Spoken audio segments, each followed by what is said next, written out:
23 nations climb these stairs today. Almost none of them are here by free choice, even the ones smiling. It is 500 BC, and the Persian Empire controls more people than any power in human history. Egyptians, Babylonians, Greeks, Indians, Nubians, Scythians, nearly half of everyone alive on Earth. Once a year, their representatives climb this staircase together, carrying gold, ivory, horses, and their own submission to lay it all at the feet of one man. Today, using every carving still standing on these walls, we rebuild that single day at Persepolis, the Nowruz ceremony, in full. And by the end, you'll have to decide something the stone itself was built to hide. Was this loyalty? Or was this the most convincing performance of loyalty ever staged? Let's go back to where it all began, not with the ceremony, but with the platform built to hold it. I'm Elias.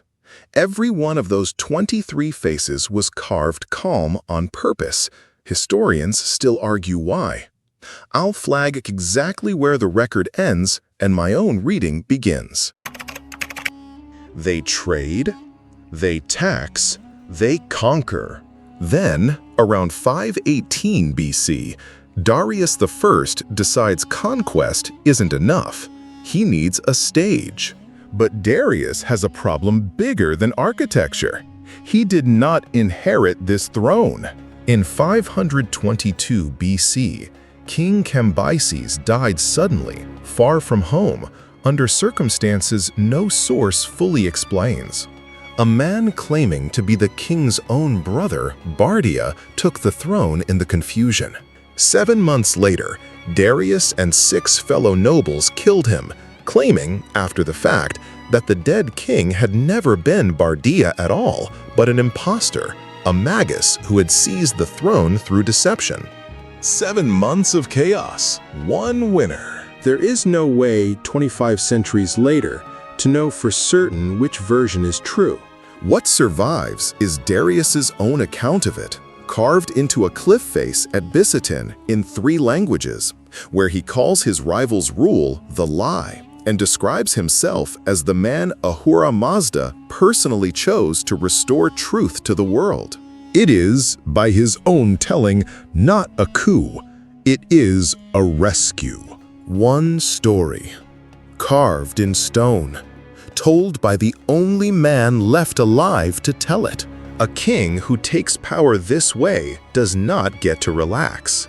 Every year that passes without visible, overwhelming proof that the world accepts him only strengthens the version of events he is trying to erase. This is why the Apadana matters so much to Darius specifically, and not just to kings in general. It is not decoration for a secure ruler admiring his own reflection. It is evidence, renewed annually, for a ruler who needs it. Look up at these columns again. Every one of them is an argument. The Bisitun inscription doesn't stop at the succession. It lists rebellion after rebellion, kingdom after kingdom that rose up against him in his first 2 years alone. 9 kings, it claims, defeated in 19 battles. Whether the numbers are exact or inflated for effect, the message underneath them isn't subtle. Order kept collapsing into chaos around this king, and every time, he was the one who put it back together. The same word Darius uses for his enemies' claims, the lie, is the same concept, druj, that Zoroastrian belief treats as the cosmic opposite of the order a Nowruz ceremony is supposed to renew. On the equinox, in front of 23 nations, Darius isn't just accepting tribute. He's restaging once a year the exact story he needed the world to believe about how he got here in the first place. Here is the problem Darius actually had. By 518 BC, the empire already has capitals. Babylon runs the economy. Susa runs the administration. Ecbatana is the cool retreat for summer. Persepolis doesn't need to exist for any practical reason at all. No trade route depends on it, no river needs its port, no border needs its garrison. Darius builds it anyway, for a purpose none of the other capitals can serve: to be seen only once a year by everyone who matters all at once. That decision alone tells you what kind of empire this is. A functioning state does not spend decades of stone and labor on a city built to be occupied a few weeks out of every 12 months. An empire obsessed with its own image does exactly that. Construction starts around 518 to 515 BC and does not stop for a generation. Darius lays the foundations and raises his own private residence first, a smaller, more intimate palace called the Tachara, his personal quarters, built in black-veined stone quarried from the mountains right behind the terrace. But the public heart of the site, the hall meant to hold the entire world at once, takes longer. That is the Apadana, and it isn't finished in Darius's lifetime. His son, Xerxes, completes it. 72 columns, some nearly 24 meters tall, high enough that the roof beams above them, cut from cedar, are still debated by engineers today. How did they hold that weight? Every meter of height was a message no visiting king would ever build higher. Before any delegation reaches the Apadana at all, they pass through a single doorway built specifically to process them, the Gate of All Nations, flanked by two colossal stone bulls with human, bearded faces, wings folded along their backs, guardians borrowed from a much older Mesopotamian tradition, repurposed here as the empire's front door. An inscription beside the gate is carved 3 times in 3 different scripts: Old Persian, Elamite, and Babylonian, so that no visitor, whichever language he read, could mistake whose gate he was walking through. There is no version of this doorway written only for Persians. It was built from the very first stone to be read by everyone. The materials alone are a map of the empire. Darius's own building inscriptions, carved into foundation deposits at the site, list where everything came from: cedar hauled from Lebanon, gold worked by Median and Egyptian craftsmen, ivory brought from Nubia and from the Indus Valley, silver and ebony from Egypt, the stone itself quarried locally, but finished by masons trained in a dozen different traditions. The empire didn't just conquer these places. It disassembled them for parts, and reassembled the parts into a building meant to prove that conquest again, permanently in stone. Walk up that staircase today, and the steps are so shallow you barely feel you're climbing. That wasn't an accident. انجینیرها طراحی شوت ساخت تا رویال هارس ها و لاتر فارن کینگ ها کد اسنت کنند بدون هیچ بتکان بگنیتی. The stage is finished, but a stage means nothing without an audience, and Darius is about to summon the largest one the ancient world has ever assembled. Getting here was not a short trip for most of these delegations. The Royal Road linked Susa to Sardis alone across roughly 2,500 kilometers, punctuated by way stations exactly a day's ride apart, built specifically so that royal messengers and, once a year, foreign envoys could move across the empire without months lost to the terrain itself. For a delegation from the Aegean coast or from the edge of India, reaching Persepolis for a single ceremony could mean weeks of travel each way, official escorts, and, as the ration tablets confirm, a government prepared to feed them for every mile of it. The date is not an accident either. Nowruz falls on the spring equinox. The day light and darkness balance exactly, a day Zoroastrian belief already treated as sacred. The moment the cosmic order, the Persians called Asha, visibly renews itself against the chaos it was always fighting, A king who receives the tribute of the entire world on that exact day is not just collecting taxes. He is positioning himself as the human center of a battle between order and chaos that, in Zoroastrian belief, never actually ends. One day, 23 nations.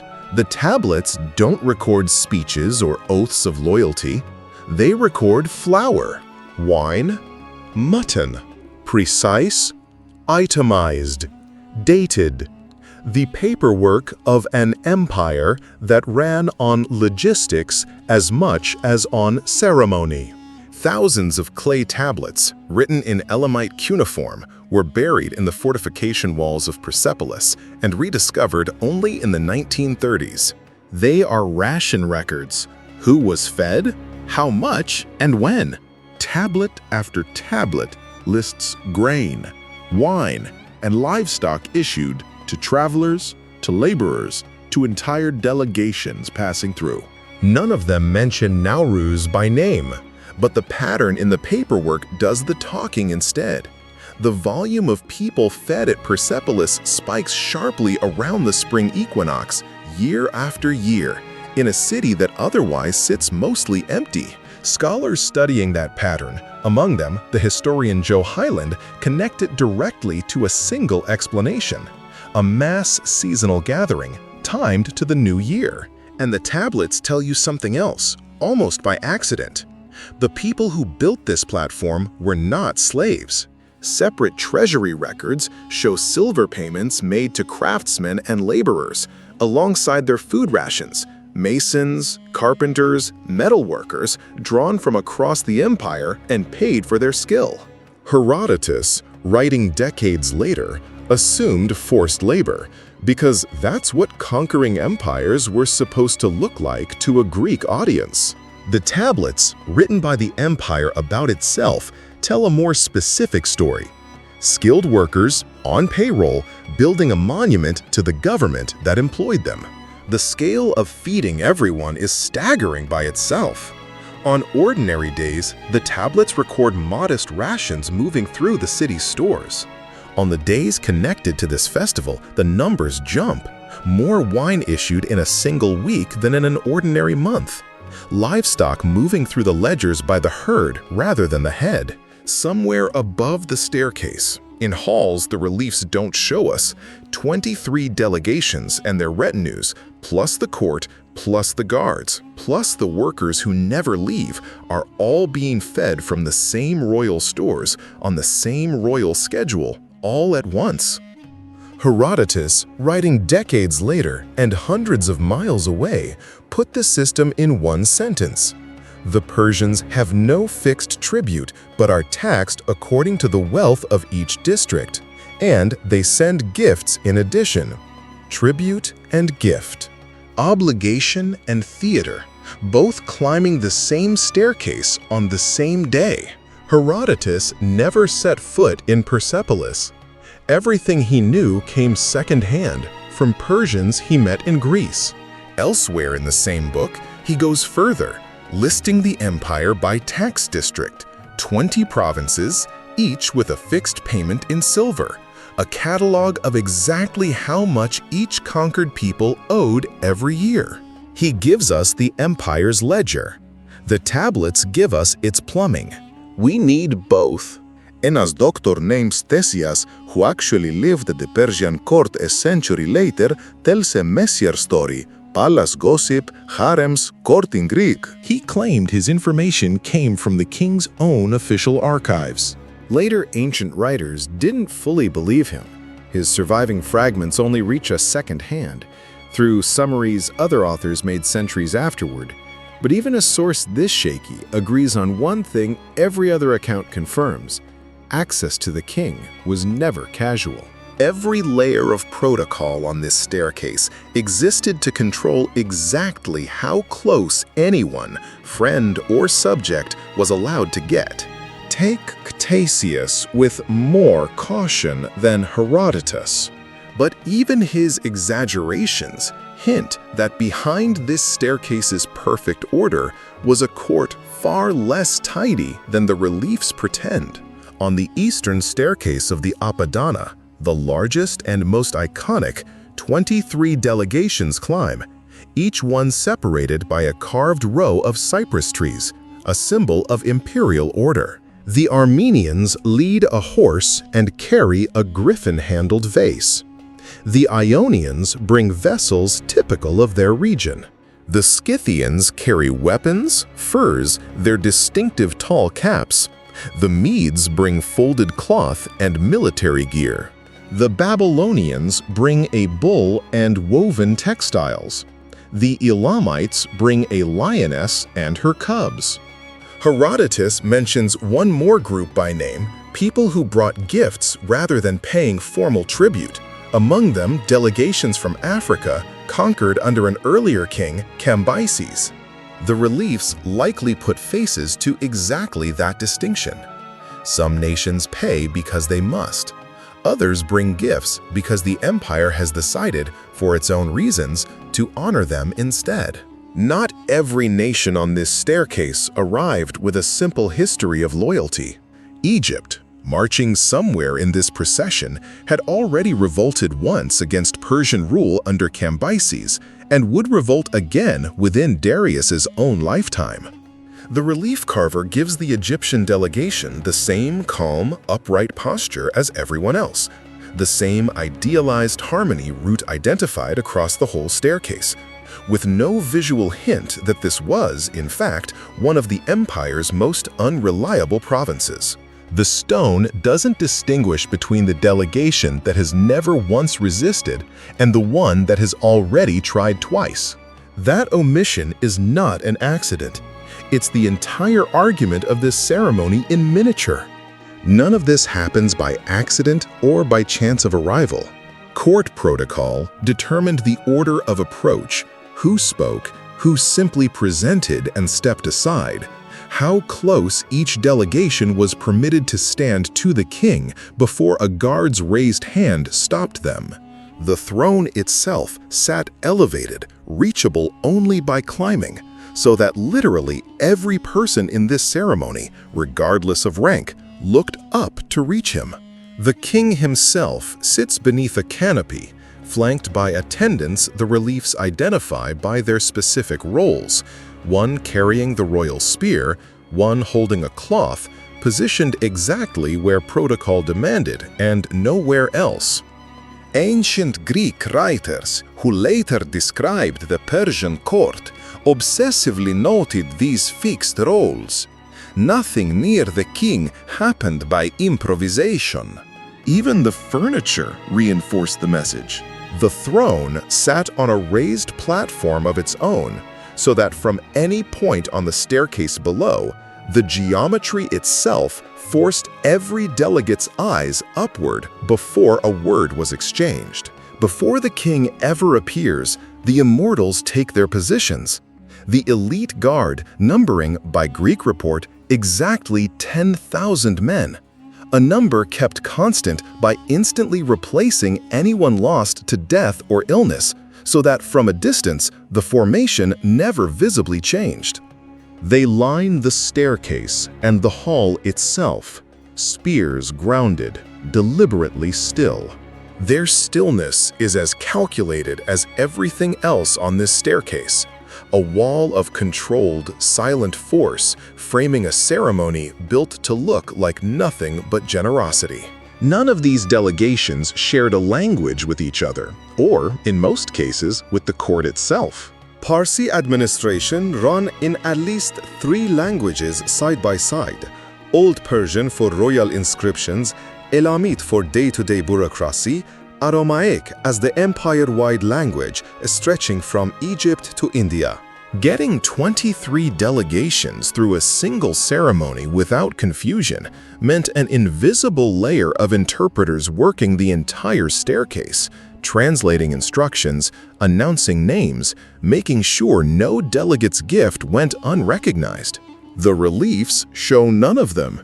The tablets prove they had to exist. How do we even know which delegation is which? Scholars read the reliefs the way you'd read a uniform. Headgear is the clearest signal. The Scythians' tall, pointed caps, the fluted crowns worn by Median officials, the wrapped headscarves of desert peoples from Arabia. Clothing length and style narrow it further. Belted tunics for horse peoples, long robes for court officials. And the gifts themselves are almost a signature.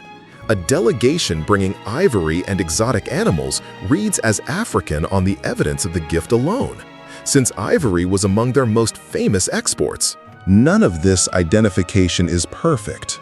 Some delegations remain debated for exactly that reason. The visual vocabulary overlaps, and the stone doesn't come with labels. Historians agree on almost everything about this staircase, except who stands first. The lead delegation is usually read as Lydian, but some scholars argue it's Median, that the order we've assumed for a century may be backwards. On a monument built entirely around hierarchy and sequence, even the experts can't agree who Darius chose to honor first. The academic foundation for this scene is a 1985 study by Margaret Cool-Root. The reliefs depict not conquest, but idealized harmony. No weapons, no trace of violence or humiliation. The king is not a conqueror. He is a benevolent recipient of gifts. Compare that to how earlier Near Eastern empires carved their conquests. Assyrian kings a century before filled their palace walls with flayed rebels and impaled cities. Persia had exactly that kind of army. It chose not to carve it here. And there is one more thing modern science has proven about this staircase that most visitors never guess. For centuries, historians assumed these reliefs were always this color, bare, pale limestone, dignified in its plainness. Laboratory analysis of pigment traces says otherwise. Red on the robes, deep blue, possibly ground lapis lazuli, the most expensive pigment in the ancient world, on borders and details. Gold leaf on crowns and jewelry. This staircase wasn't a solemn gray monument. It was loud. It was color on purpose, designed to be seen from a distance by 23 delegations climbing toward a king dressed to match. And once the ceremony ends, the gold and silver carried up these stairs doesn't stay on display.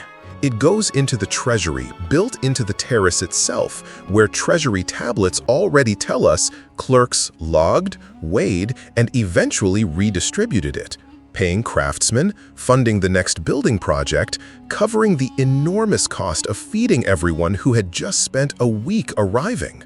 The tribute isn't a trophy, it's operating capital. The empire's most theatrical day of the year quietly funds the least theatrical parts of running it.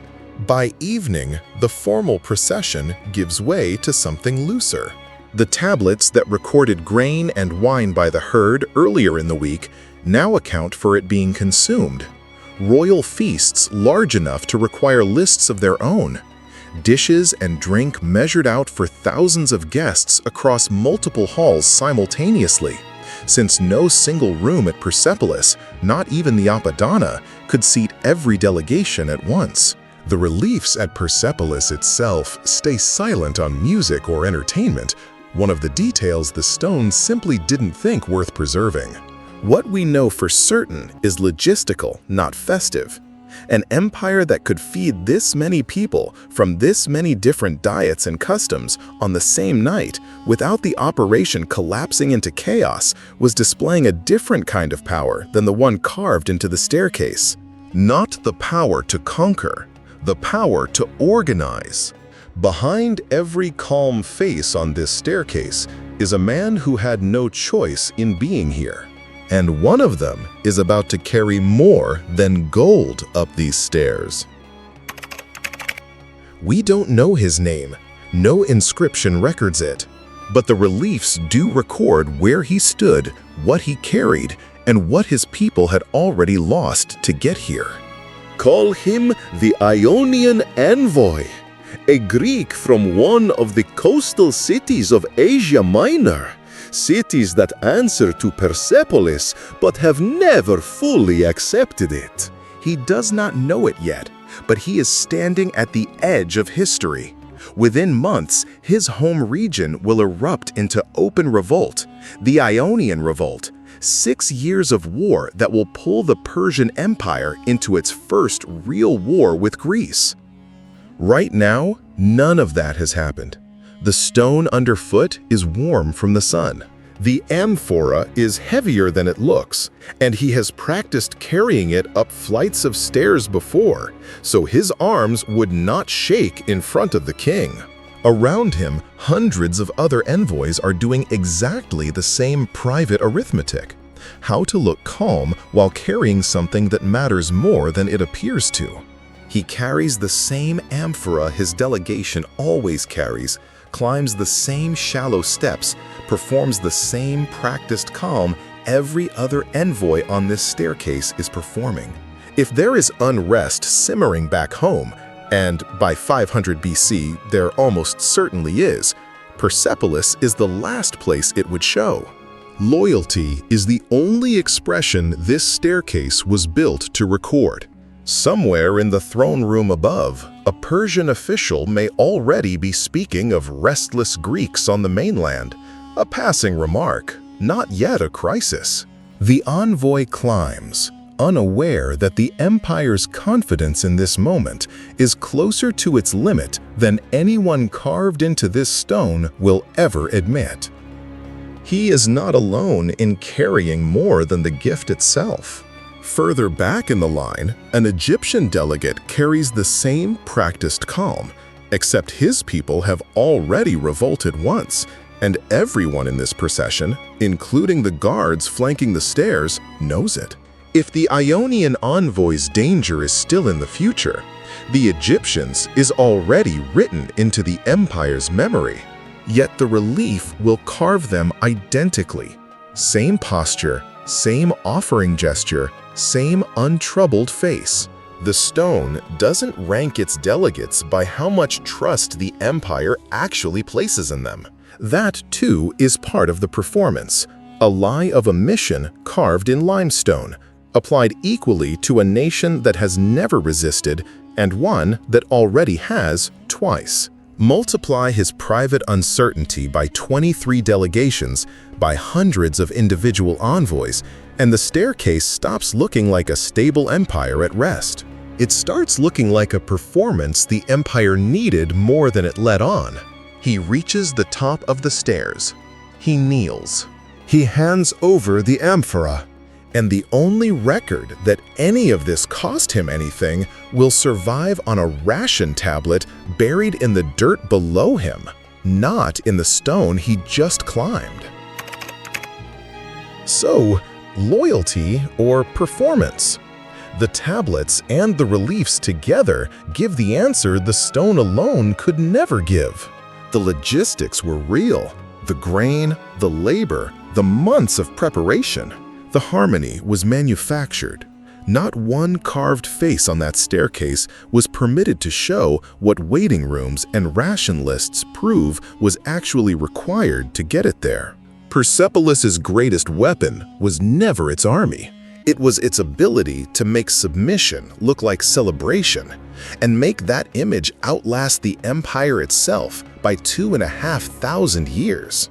Go back to Bisitun, to the cliff where Darius carved his own justification for taking this throne in the first place, and the exact same pattern repeats. A ruler who needs the record itself, not just the army, not just the tax rolls, but the carved and painted record to say what he needs it to say, every single year, in front of everyone who could contradict him. Persepolis and Bisitun aren't two different stories. They're the same insecurity, solved twice in two different kinds of stone. When Alexander's soldiers finally reached this treasury in 330 BC, ancient sources claim it took thousands of pack animals, mules and camels requisitioned from across the region just to carry away what generations of Nowruz ceremonies like this one had deposited there. Then his men burned the palace above it. Historians still argue whether the fire was a calculated act of revenge for an earlier Persian king's burning of Athens or a drunken accident that got out of hand at a banquet. Either way, the treasury emptied in weeks. The staircase and the story carved into it survived completely intact. Stand on that staircase today, and the reliefs are still smiling, though the color that once made them impossible to ignore has faded to bare stone, and most visitors never learn it was ever there at all. The performance, it turns out, outlived both the empire it was built to flatter and the paint that once made it impossible to look away from. Persepolis kept its secret in stone for 2,500 years. But this empire wasn't built from nothing. Cyrus the Great inherited it from a city that had already learned the same lesson the hard way, a city built to last forever and lost in a single night. That story is already here. What stayed with me making this one wasn't the gold or the scale of it. It was how deliberate the calm is. 23 delegations, and not one face on that staircase is allowed to look tired, resentful, or afraid. That's not an accident of carving style. That's a choice, made by someone who understood that the difference between a stable empire and a nervous one is mostly what you let people see. I keep thinking about how much of that instinct is still around. Every government, every institution, every person really, curates a version of themselves for the moments that get recorded. The ration tablets survive because no one thought to polish them. The reliefs survive because someone did. History mostly comes down to us through the second kind, the version somebody wanted kept. That doesn't make the reliefs a lie exactly. Darius's empire really was that vast, that organized, that capable of moving grain and gold and 23 nations to one staircase on one morning. The performance and the power were real at the same time. Maybe that's the uncomfortable part. They usually are. So next time something looks effortless, ask what it costs to make it look that way. We'll see you in the past.